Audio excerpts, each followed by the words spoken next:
How's it going, everyone? I hope you're all doing well, and if you closely follow the channel, then you may know that I recently have started making content about the iPhone 13. Now, one of my biggest concerns about this thing on release was that I didn't think it was going to be all that much of an upgrade from the iPhone 12, a phone that I extensively used. So, today, seeing as photography is such a big deal to me, I thought we'd test this thing out, find out what's changed, find out what stayed the same, take some awesome photos, and see how it compares to the iPhone 12. Okay, so first of all, wasting no time, let's jump into the first test. Oh, that is dark. All right, so for the first test, we're in my studio, and we're going to be checking out detail and portrait mode. Now, the reason I wanted to do this one first is because, well, I'm already in my studio, there's nice lighting, there's lots of things to take photos of, and so I think this could be a really fun experience. So, first of all, we're going to take a photo of some earphones, a lens, and I think a keyboard, because that will really help us see whether or not the portrait mode is falling apart. So first of all, as I said, we have the earphones, then we have the lens, then over here we have the keyboard with a nice orb of wisdom in the background.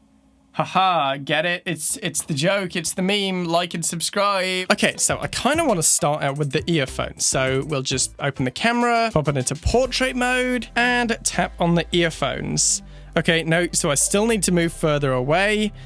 Unfortunate. Next, let's try the lens. Let's try a top down this time. Nope, still need to move further away. We can always crop it. Also, let's try the portrait mode on selfie. Oh, that's a bit close. Hopefully I got one good one.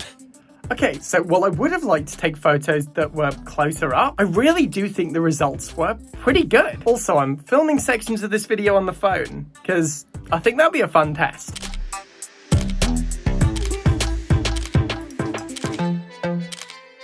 Alright, so I will let you know what I think about these at the end, but honestly, I'm pretty pleased. Aside from not being able to move closer when taking portrait photos, colors were nice, sharpness was excellent, dynamic range was, of course, fantastic. Yeah, overall, pretty pleased. Alright, so next up, we're going to be testing both the ultra-wide and the dynamic range. And what better way to do this than by taking some landscapes?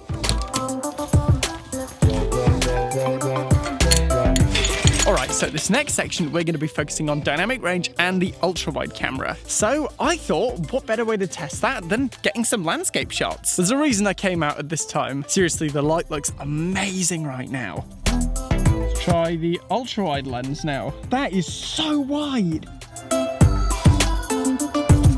For that type of shot, that almost seemed too wide. I do have a pretty fun idea for a really cool edit we could do. I don't know if my photo editing abilities are good enough to show what I'm thinking, but hopefully, fingers crossed. Of course, it goes without saying I will show you unedited ones as well, so you can make your own judgment. That one, though, that's a personal one. It's too good not to do. Hopefully it works out so I can show you exactly what I mean. All right, so next shot. Here we have a nice, well, big hill. So I think it'd be fun to try to take a photo of it. Again, of course, we're going to be doing both wide and ultra wide for this. So let's try to get a shot.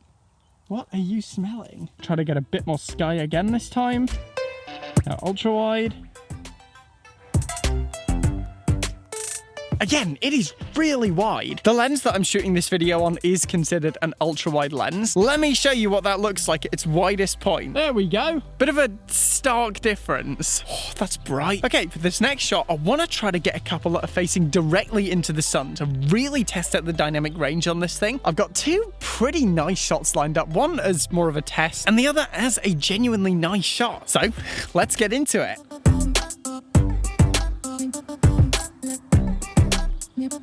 Alright, so I'm gonna be honest, those actually look pretty good. Now, obviously, as usual, once we get back to the studio, we are gonna take a closer look, but for now, those look pretty decent. I honestly do still think Oh no! My dog just walked directly through the muddiest bit. That is the muddiest thing I've ever seen. If I included that, it should be pretty clear what just happened, but I'm not going any further because that is the muddiest thing I've ever seen. Getting back on topic, I honestly do still think for just landscape photography, I do still prefer the wide-angle lens. But in terms of situations where you can't get any further back, and you really just need that little bit of extra reach, then the ultra-wide's certainly going to come in handy. Now, how do I get this gate open without dropping my camera? No, no, no.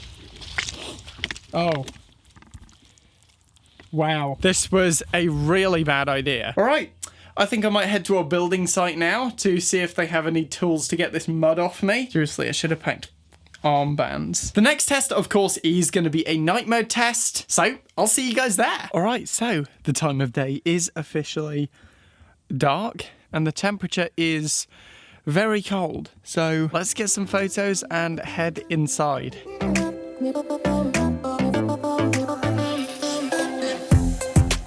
Let's try the selfie mode. All right, so I'm gonna go take a few more, then let's head inside.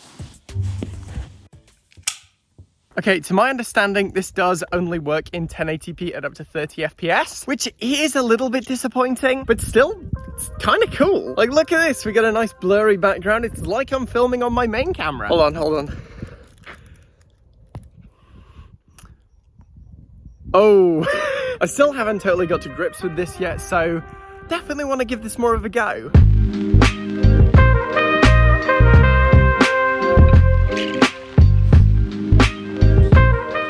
So that was a lot of fun, but now it's time to review some of the photos we've taken. So first of all, let's take a look at both portrait mode and detail. Now, in terms of detail, iPhones have been excellent for a really long time. In fact, even on the iPhone 7 in 2019 when I switched, that was one of the first things I noticed about iPhone photography. Everything does look nice and sharp, but in a non-artificial way. And of course, in close-up applications, that is excellent. Portrait mode also works fantastically well. No surprises there really, but nothing new here really. When we get onto the ultra-wide lens, it's a similar story, tons of dynamic range, really nice colors, lots of sharpness, stabilization's good, and these pictures actually edit really quite nicely. Now, something I really would have liked on the iPhone 13 as stock is raw photos. Now, I know we get Pro RAW over on the Pro side of things, but I really would have liked to see this on the 13 side of things. I think it would have made a big difference when editing photos. Moving on, I want to quickly talk about the selfie camera. Now, realistically, not much has changed here in terms of the photo side of things. To be honest though, that's not really a bad thing. Photos already looked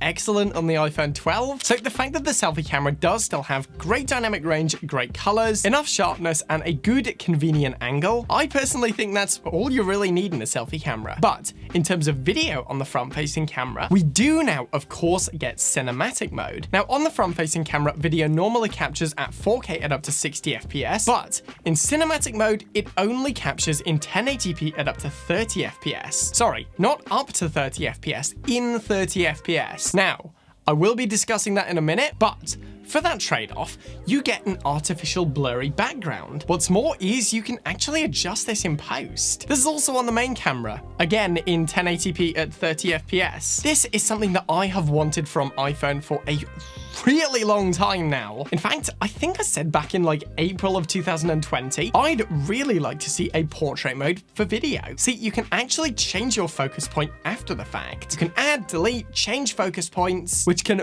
really help your smartphone videos look that much better. What's more, dynamic range and colors are both still good on the video in this phone, along with just fantastic stabilization, better than any DSLR I've tested. Seriously, it's crazy how good the stabilization is on phones now. There's also support for cinematic mode in Final Cut, and so I would like to see 24 FPS definitely, and 4K preferably, added to the iPhone 13 in updates. I still think this is a pretty cool piece of technology. After this, we had the night mode experience. Now, this is an area where the iPhone 13 did let me down a little bit. Now, not in terms of the general night mode. In fact, I actually found the main camera lens to be a little bit better than its predecessor in low light, but the ultra-wide camera still is not very good in low light. As you saw as I was trying to take those photos, it was very difficult to get a good shot. They always ended up looking a little bit muddy and blurry, and it was very difficult to get a stable shot with the ultra-wide lens. However, I would rather have it than not, and if you set it up right, you can get some really nice shots of the stars. So yeah, low light, overall pretty good, but I would like to see some improvements on the ultra-wide lens. Okay, so because this video has been going on probably quite a long time now, I haven't checked, but I imagine. What do I think of the iPhone 13 compared to the iPhone 12? Honestly, I do think there are some upgrades that I quite like. Specifically, I do really like cinematic mode, and while I would certainly like to see that updated, it is promising. I also, as I said, noticed that low light was better on the main camera. So yeah, overall, the camera on the iPhone 13 is better than the camera on the iPhone 12, but it is certainly not leaps and bounds ahead. So if you are a keen smartphone photographer and you are satisfied with your iPhone 12, I personally just say save your money. But if you're on an iPhone 8 or a XR, then this thing has got some really nice upgrades to it. Alright guys, so that's it for today. I hope you've enjoyed this one. Let me know, by the way, what do you think of the photos from the iPhone 13? Do you like what it offers? Do you wish it offered more? Feel free to let me know in the comments. I always enjoy reading those. As for now though, as always, thank you for watching. Remember to like the video if you want to see more content like this, then smash that subscribe button. I'm done for now, and I will see you guys in the next one.